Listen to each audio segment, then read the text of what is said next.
বাংলাদেশ সচিবালয়। দরজাগুলো বাম দিক থেকে খুলবে। দয়া করে নিরাপদ দূরত্ব বজায় রাখুন।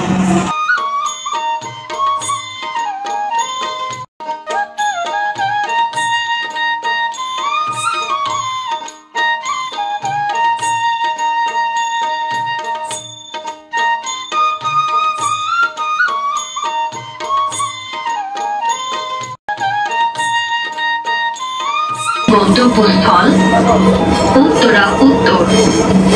পরের স্টেশন ঢাকা বিশ্ববিদ্যালয়।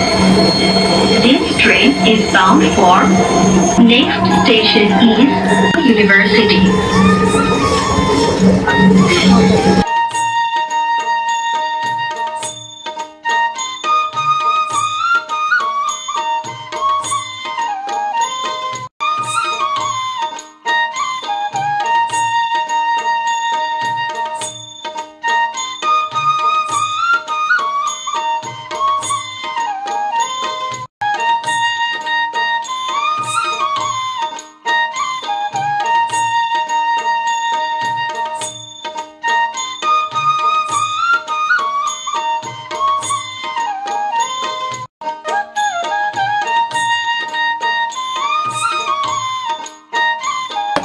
ঢাকা বিশ্ববিদ্যালয়। দরজাগুলো বাম দিক থেকে খুলবে। দয়া করে নিরাপদ দূরত্ব বজায় রাখুন। ঢাকা ইউনিভার্সিটি।